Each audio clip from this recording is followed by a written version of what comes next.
Hello everyone, welcome to my channel. Today let's continue with the Nongshim Cup, Game 6.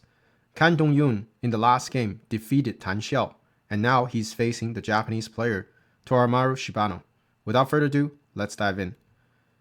Toramaru is playing as black, and Kang Dongyun is playing as white. The game starts out like this, and today Toramaru decided to play a framework, which is very exciting. This is the high Chinese Fuseki. If you play lower, that's the typical Chinese Fuseki.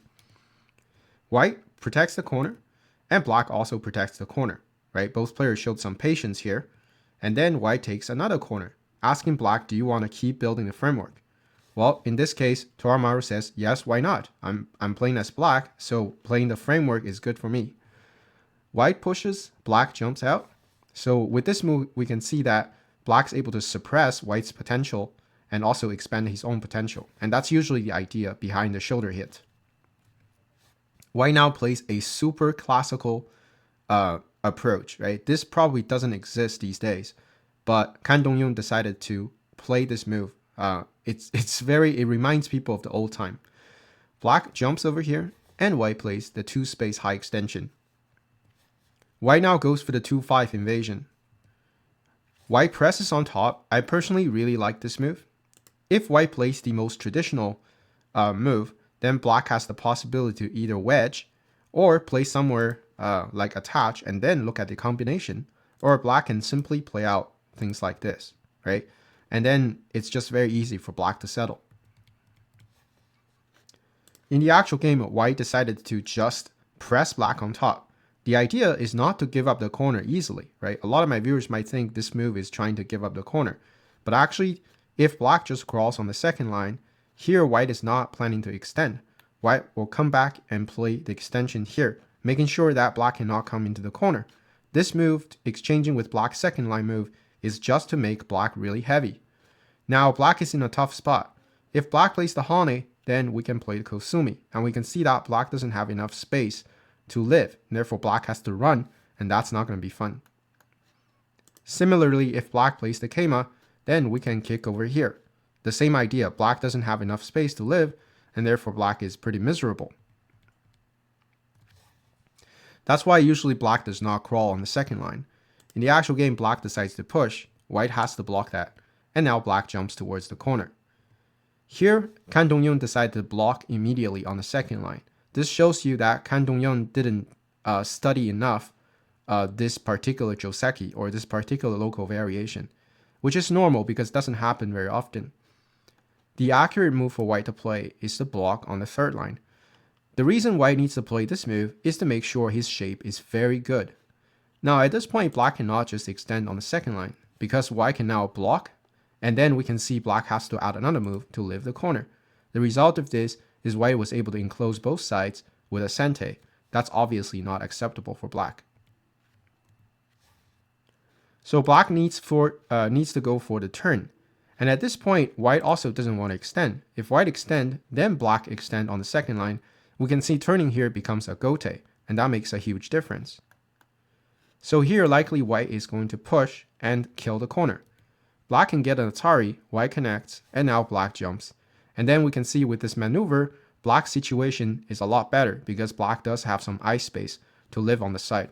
And that would be an equal position moving forward. In the actual game, white decides to directly block here, and then when black crawls on the third line, we can see that white shape has some problems, especially with this cutting point. White hanes, black connects, and here white absolutely has to go back and fix this very serious cutting point. And black plays the Atari, and this is kind of the end of the variation. We can see that black's corner is actually quite big, even if white has a very strong outside. So because Kang Dongyun did not, I guess he did not check with AI, when it comes to this local variation, he's falling slightly behind, but the game is still more or less equal at this point. Doesn't really matter for humans. White now plays the 3-space low extension, trying to coordinate with the corner and enclose as many points as possible. Black now plays a very solid move, right? Making sure that white doesn't have the 2-5 invasion over here. This is obviously a very big move. But another very good move right now is for black to simply jump in the center. When black plays this move, we can see that this move suppresses white's moyo and build his own moyo, right? This is definitely a very big move that both players want to get. But these days, we know the players are more practical and they focus on things that they can control. That's exactly why Black played a rock solid move. I think it's a very good move. But since Black took this very good move, then White is definitely taking the other very good move, expending White and also suppressing Black. Very well played by both sides so far. Black plays the Keima, trying to enclose as much Moyo as he can, and here White invades directly, right? If White goes for this Moyo competition, then Black is going to probably come back and play the Kosumi. And we can see that this more or less is becoming territory. It's hard for White to invade. And sure, White has a very strong Moyo, but later on Black can come in, and how much of that Moyo can you really keep, right? So Kang Dongyun did not want to gamble on that. Therefore, he also focuses on the territory. This is the same idea as Black's Kosumi over here, right? Focus on something that you can understand and control is usually a great idea when you're playing in a game of Go. Now, since White didn't play the Keima, Black now comes back to take the influence, right? We can see the constant transfer of territory, influence, and territory and influence, right? And this is exactly how to play the game of Go. It's a constant transfer between territory and influence. So Black now gets the influence back. And at this point, White jumps over here. A very good move looking at the cutting points that Black has. Instead of fixing the cutting point right away, Black decides to ask some questions in a corner. White has to respond to this. And depending on how White responds to this, Black can think about how to fix the cutting point. White plays the Hane, Black cross-cut, White Atari in the corner, making sure he secures the corner territory. And the next move I really liked. It's the highlight of the game in the early game. Black attach over here, and it also happens to be the best move right now. The reason this is such a good move is because Black has the option of playing the Atari, but he didn't play it right away, right? So when he plays the attach, because White doesn't know which way Black's going to Atari, White does not want to fight this Black stone here, because otherwise it's going to create interaction effects, right? Because there's so many crosscuts going on. So White doesn't want to deal with the stone right away. Instead, White decides to kill all the interactional effects in the corner and then let Black dance here. Black Hanes and White cuts. Black Atari, White descends, and Black now connects. That's a Sente. White has to go back and capture the stone on the third line. And the next move, Black now push White over here. We can see that through this maneuver, Black sacrificed a little bit more territory in the corner, but he was able to fix the cutting point in a very efficient way by hurting White's stone over here. Right? The whole thing is very smooth by Black. Now, because Black managed to turn the direction facing the bottom, we can see White's Moyo pretty much just vanish. Right? White can never build stuff over here. Now, what's remaining is for Black to build stuff on the right side. Therefore, Kang Dongyun decided to invade right away. Right? White has to deal with this problem. Black jumps down, making sure White cannot live locally, and White peeps the corner. Black blocks, White pushes, and Black now blocks. White turns into the corner, Black connects, these all forced, and at this point, White decides to cut at the 5-5. And this is something that we, as the viewers, we should really learn from White. Because a lot of us would just be like, oh, the corner is so important, and we're going to play the Hane. And this happens a lot, and I might actually play like this as White as well. The problem of playing like this is that, yes, you get to have a corner and have some territory, but you're going to lose the big momentum of the game. And let's see why. Black Hane, White connects, and Black now plays out the tiger's mouth. White can peep first, forcing Black to connect, and now White has to clamp to save the stone. Now if you cut here, because Black has a second line stone, this doesn't really work. So White's only move to save the stone is the clamp. Black connects, White Hane, and Black Hane on top. Looks like this is very nice for White, but actually White now needs to spend a move to live. Black plays the triangle, and White now squeeze here. Now here locally, White is alive. Sure, this is a lot of territory, right? We made a decent corner, and we also took the corner territory away from Black. But the next move, when Black plays the Keima, right, we can see that there's a giant Moyo forming on top. Black is very thick. Actually, this shape is very efficient as well. And not to say that our territory is also threatened here, right? Because later on, there are a lot of tactics over here. Like, this is definitely going to work. This is also a problem, right? So our territory is also weakened while Black builds influence towards the center, and Black has the momentum of the game. And this will become very difficult for white, actually, because we might get into a game where we are constantly trying to make our groups alive, and black is just attacking us everywhere, and we feel like we don't have a chance to breathe. And that's exactly because of our choice, right? Because our mistake of trying to live the corner. All right, so understanding the big momentum is very important in this game, and therefore, instead of living the corner, it's better to sacrifice the corner. And it happens so much whenever you have a corner, right? A lot of times you have a small corner. The first thing that should come into your mind is, can we sacrifice it, right? When you have that idea in mind, I'm pretty sure your rank will go up by 1. If you're 4 dan, just the idea of I might be sacrificing my corner can get you to 5 dan on Fox or something. All right, so white cuts, and let's see the result of sacrificing, right? This is exactly what white did. Black haunting and kills the corner.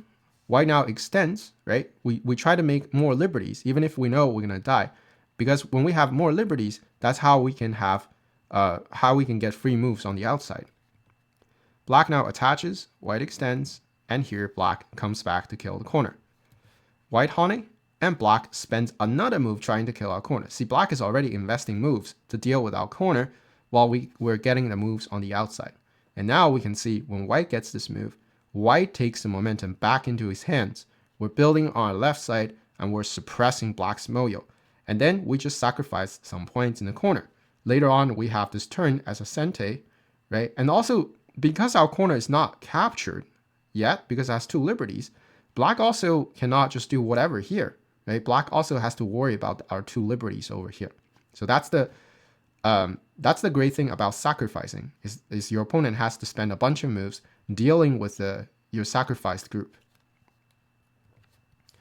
Black now comes back trying to protect as much territory as he can, and now white plays the Kusumi over here. This is a very good move trying to poke at black's center weakness. Black plays out a Tsuji trying to hold the weaknesses in the most efficient way. White Atari, black connects, and white now connects in the center, completely breaking black's shape over here. Black absolutely has to add another move to kill the stone over here. And at this point, white plays the Keima, trying to suppress.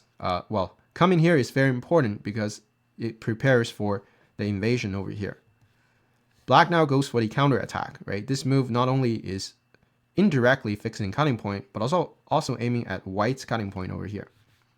White protects the cutting point, black pushes, and now white goes for the invasion. So this move is very aggressive, and this shows you that Kang Dongyun is a very aggressive player. Normally, people would just think about playing the Keima and let black get this chunk of territory. But Kang Dongyun is saying, you cannot have anything. I'm coming in, I'm breaking this territory. Black caps white on top. White blocks. Looks very dangerous for white, actually, at this point. Black descends, making sure white cannot go into the corner and go for some transfer and sacrifice the 2 stones. So this move is very aggressive, but also it leaves a weakness over here, right? So maybe a more accurate move is for black to cut off the exit, right, and let white struggle inside.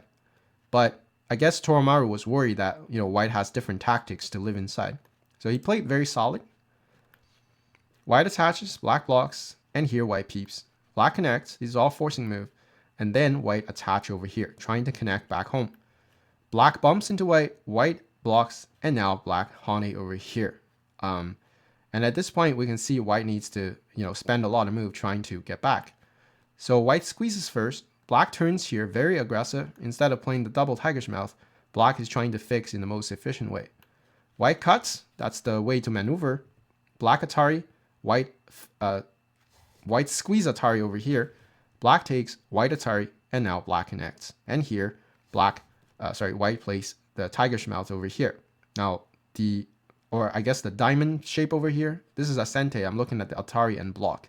So black has to fix that, and white now comes back and connect in the center. We can see that white has successfully invaded this area, and you can see the style of Kang Dongyun. He's a very aggressive player. So not only he destroyed black's potential moyo, but also he's looking at the life and death of this group over here, right? So it's a very good invasion with the counter attack in mind. Here, black Honeys. White has to connect. The shape is too weak right now. And here, Toramaru decides to go for a counter attack. White extends, black push and cut, right? With this move, black is trying to isolate this entire dragon and go for a global attack. White placed the Kosumi to fix the shape here, or else when black gets the Kosumi, white is going to drop something. So white has to play this move.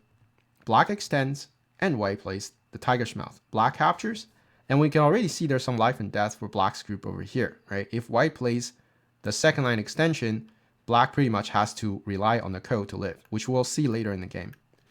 So at this point, so before white basically has evaluated board and he thinks he doesn't have enough code threat, or he thinks it's a little bit premature to go for the code fight.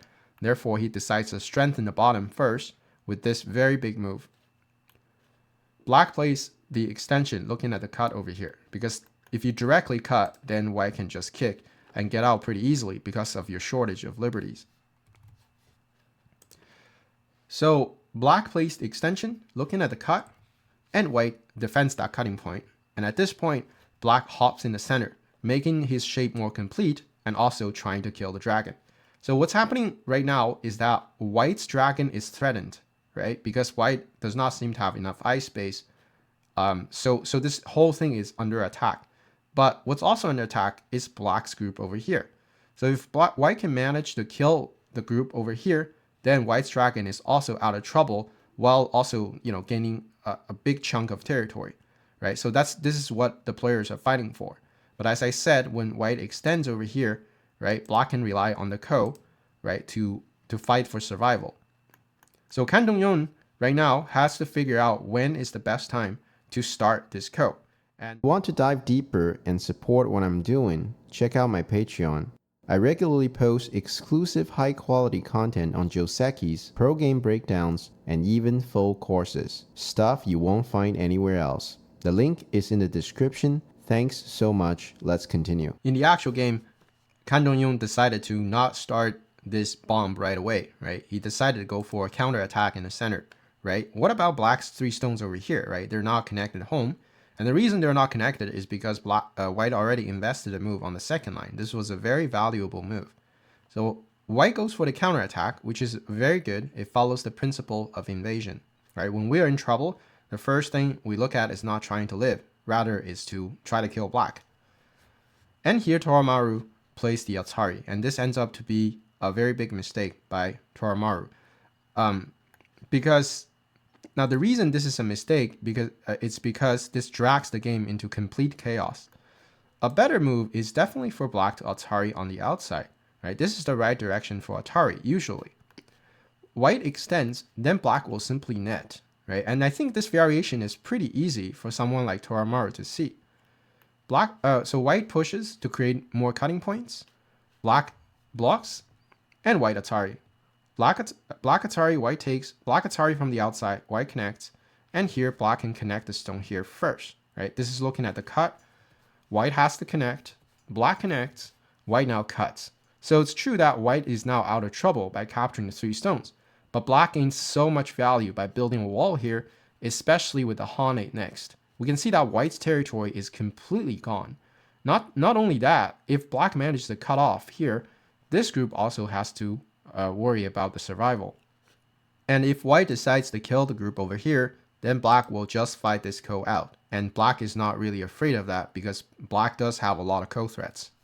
So that's the best way for Toramaru to play to have a leading game. In the actual game, Toramaru made this game very chaotic by Ataring the wrong direction. White extends out, and now black jumps into the center. Here white Atari, and the next move, Kang Dongyun plays a very beautiful Tetsuji in the center. Right? Whenever our opponent has a jump in front of us, then the wedge is always something we should look at. With this move, white is able to kind of break black's shape. Black cannot Atari from the outside because white can extend. Here if black connects, then white can cut. Because black has only 3 liberties left, black doesn't really have, black cannot really push and cut because then these guys are just dead. So black has to go back and capture the 2 stones. White connects, that's a sente, black has to capture. And here, white can go for the fight. Now because white is all connected, and the fact that we have cutting stones over here, our Atari is likely going to be a ko threat. So if black fights it out, we're just going to make a ko. Black takes, we Atari in the center. If black gets rid of the ko, then we can kick, right? This is the key move. With this move, we're cutting off the connection and we're also preventing the stone from running. So now white gained a lot of profits on top, right? So that's going to way overcompensate for what black got over here. That's why black cannot play the Atari from this side. Rather, has to go from the inside. So he Ataris over here, white connects, and here black adds another move to fix the problem in the center. A more accurate move here for black is to play the Kosumi, because this forms the double tiger's mouth, and this move is also threatening to come down. So when we try to fix our weakness, we can try to fix it in the most efficient way. And that's why this is the better move. Black blocks over here, and this game is now back to equal, and it's very chaotic. Because at this point, Kang Dongyun has waited for so long, and finally he decides to play the second line extension, trying to kill black over here. Black starts the ko, white blocks, black takes, and here white extends on the first line. That's an absolute ko threat. If you take, then white will turn over here, right? And then black doesn't have enough liberty. And you know, if you play here, then I can Atari. If you block, I can Atari and then Atari. So black has to answer that, basically. All right, so black connects, white takes back, and now black squeeze over here, looking to make the second eye. White prevents that, black takes, and now white turns over here. This is an absolute ko threat, but also a very big mistake by Kang Dongyun. The reason this is a mistake is because this is a point losing ko threat, right? The reason this is a point losing ko threat is because when black blocks over here, this makes the capture a gote. Without exchanging this move, white's take is a sente. Next move, I'm trying to Atari here, right? The fact that white loses the capture, right, as a sente, it's going to hurt a lot for the bottom group over here. And this allows black to find a lot of ko threats later on, right? And this was actually a very big mistake by Kang Dongyun at this point. He should have kept this move and make sure that his capture here is a sente. Okay, so white turned over here, black blocks, and white now takes back. And here we can see the problem. Now Toramaru is using this type of move as ko threat because you have lost the capture as sente here. You're a lot weaker.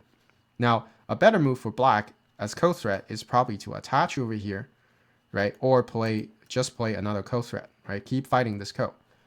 But in the actual game, Toramaru played or I should call him Shibano. I've been calling him Toramaru this whole game.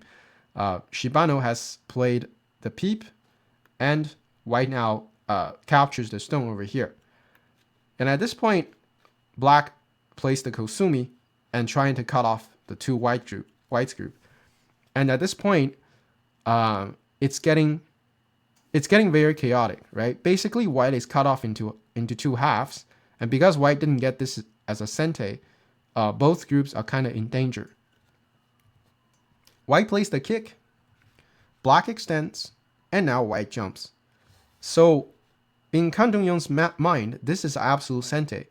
If black connects, then white will play this keima, and all of a sudden white has a very an easier time to deal with the two groups because white is forming a counterattack against black. The next move, Shibano plays the counterattack, peeping at white. Now this move comes with a lot of calculation, right? It's not a move that was just played randomly, right? Black has to read out quite a bit because locally this is not working for black. If white connects, black is going to push. White plays the Hane. We can see black cannot cut here because black only has 3 liberties. If you cut here, I can Atari from behind. Now, so how come black can still play like this? Well, the reason is black can actually block on the outside. Now, this is obviously a sente, so white has to go back and fix. But at this point, it looks like white is just so happy because this group is out of trouble and also killed a bunch of points. But the next move, when black plays the Kosumi, who is going to save your group over here, right? We can see this quarter of the board is probably going to become black's territory, right? Good luck living in here, because black has a solid wall waiting for you. Now it's very, very difficult to live inside as white. Pretty much impossible, right? So this would be a losing game for white at this point. So it's because of that, black could play the peep here. Now Kang Dongyun obviously saw that variation and he got really scared. So he plays next move, the 2-space extension, trying to, get himself safe, right? He's very worried about this group. But then black cuts over here, trying to kill the group on the right side. White now blocks. Now the reason white doesn't want to capture is because black can Atari. If white connects, then black can turn over here, right? Trying to kill the white group. So here, white cannot connect right now because black can push. If you play the wedge, I can Atari. There's not really any sort of snapback because black can just connect out and white is just clean dead. So connecting doesn't work. So white has to come back and block. And before white blocks, white can exchange this, right? So this would be a sente. We're looking at connecting. So black connects and white plays the tiger's mouth. And this is the way for white to live here. Black Atari and white plays the Tetsuchi here, right? Playing this, basically a tiger's mouth over here, right? And now white is alive. If black takes, then white can simply play like this, or Atari and then extend. That also works. But just for viewers to see, it doesn't matter how white lives here. White has to spend a move to live. But after white spends a move to live, our focus is on this group back again, right? So the fact you play the 2-space extension doesn't mean you're not going to die here. The next move, black is going to attach onto white. That is a very aggressive move. If white hane, then black will hane from here. White captures, then black will simply Atari connect. We can see that this group is going to be dead, 100%, right? There's no chance for this group to survive. But if white hane on the other direction, black pulls the stone back, and we can see that, this group, there's still a cutting point over here, right? And I think it's just very hard to live because black is so thick. This whole thing is a nuclear center. So it looks like white has some ice space, but when black is this thick, it's very difficult to live, actually. So that's something that white was very worried about. Therefore, at this point, white decides to block and trying to live here in a way such that it doesn't hurt his left side. Black takes, and white now plays the attach, and this ends up to be a losing move for Kang Dongyun. Now, the reason this is a losing move is actually, I find it to be very difficult, right, to know that this is a losing move. The reason this is a losing move is just because it tactically doesn't work, right? It's following the principle of counterattack, but a lot of times we can't just talk about principles. We also have to figure out if it works or not. In this case, this is a strong counterattack that doesn't really work. Now, a better way for white to play is to connect here. So first of all, white connects here. That makes sure that white is very solid, right? This helps out this group over here. And this is also putting a lot of pressure on black's connection.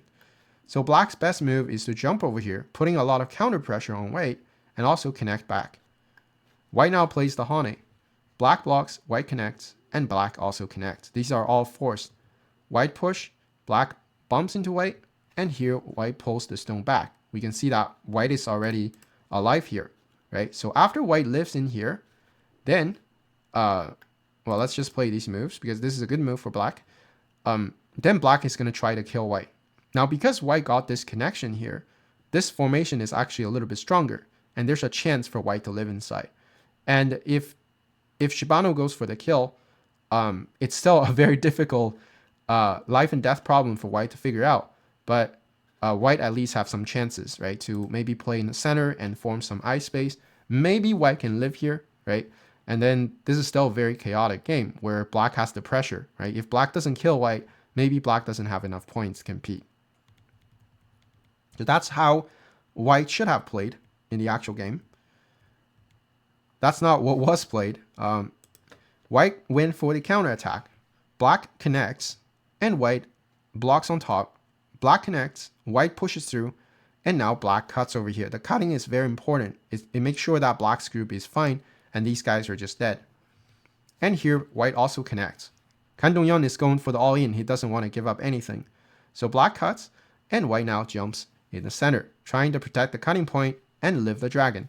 At the first glance, this looks just fine for white, right? Like white has so much space to work with, and there's a connection on the second line. So what's wrong with white, right? If white can drag out everything, then white is just fine.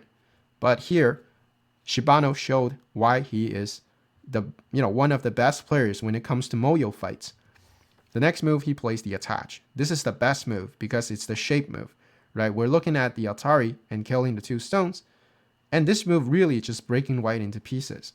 White has the Hane from the outside, black extends, and white now plays the Kosumi in the center, trying to desperately connect back home. And at this point, black bumps into white. If white now is scared, he can still play the second line connection move to save one part of his dragon. But this would not be pleasant for Kang Dongyun anyway, because black has a very nice Tsuchi here. That is to squeeze into white. White connects, then black will Hane. White cuts, black connects, and here we have a Mii, right? So black is going to try to pull out the stone here. White cannot allow that, but then black can push over here. And then we can see that because you can't cut here, right? The whole thing is over here is just dead. So white only managed to get back just a chunk of the territory. And obviously Kang Dongyun thought that this was a losing game for white, which he's right, but at least the difference wouldn't be so huge, right? He wouldn't get the entire thing slaughtered. All right, so Kang Dongyun saw that and he's like, well, what's the difference between that and resigning? Therefore, he decided to save the entire thing. All right, so in the actual game, he connects over here, black extends, and now white plays the Kosumi, trying to fix the problem with black squeeze here and also form a bit of ice space, looking at the connection on the second line. Black plays the Kosumi, white blocks, and now black turns on top, breaking white's shape. White pushes, black takes. Here, if white goes for the squeeze, it doesn't work because black can connect. When you connect, then I can squeeze over here, and there's a Mii of wedge and cut. So white cannot fix both at the same time. So white plays here first, and then black Atari. For the same reason, white still cannot play the squeeze and connect. So white plays the bamboo, black connects, white Atari, and black connects. So at this point, obviously white cannot live anymore, right? Like there's just not enough ice space.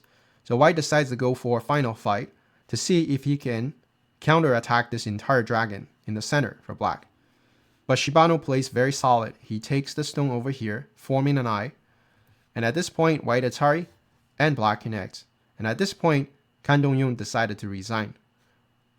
The reason Kang Dongyun resigned is because he can't really counterattack the dragon in the center, and his dragon is just dead. Let's watch a couple variations. So before that, right, let's see what happens if white Atari at a Tengen. If white Atari over here, black will connect the 2 stones. White takes, then black can squeeze over here. White has to fix this. But before white connects, white needs to run the stone, or else black takes here, then black is alive. So white is just clean dead. So white runs, black cuts, and now white connects. Here, black can bump into white. White throws in, and black takes. Here, white has to kill, but then black cuts over here. And there's no way that these guys can liberty fight this whole dragon, right? So this is game over.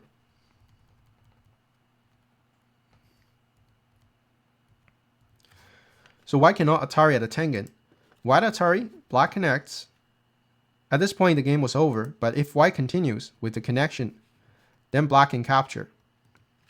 White now, basically next move, black is trying to squeeze here, right? And make 2 eyes. So white either needs to play the Kosumi or block over here to prevent the second eye. Let's look at the Kosumi first. If white plays the Kosumi, then black's in the squeeze over here. White connects, then black can connect over here. Now, when black connects over here, this is a Mii. If white fixes the problem on top, black can cut over here, and for the same reason, these guys are dead, right? The liberty fight is not even close. But if white connects in the center, the dragon over here has a lot of liberties, but black can break out now. White turns, black Atari, white turns, and black Atari again and connect. And now we can see that white can't cut here, right? If you cut here, then I can Atari and Atari, and I have a double Atari here, right? White cannot hold this position. If white fixed the problem here, then white will connect, right? And then black has no problem getting home. If you push, I can jump. If you push, then I can kick here. I'm looking at Hane and connect back. It's just not possible to catch black here. So that's what happens with the Kosumi. If white squeezes here, it's the same story. Black will connect like this. White has to kill the second eye, and then it's the same story, right? It's the exact same variation where black is able to break out. So at this point, the calculation is very simple for top professionals like them, and therefore, when black connects, Kang Dongyun decided to resign, and it makes a lot of sense. It's a hopeless position where white's dragon is completely slaughtered. So overall, I really liked this game. I love to commentate on games where there's dragon slaying, there's a lot of fighting and Tetsujis. So at this point, this is the first win from Japan. And right now, so this is the game 6. We're gonna have game 7 coming, the commentary for game 7 and game 8 coming up this week. So stay tuned. If you're new to the channel, make sure you subscribe to the channel so you don't miss on a future commentary. I hope you guys enjoyed the game, and I'll see you guys in the next one.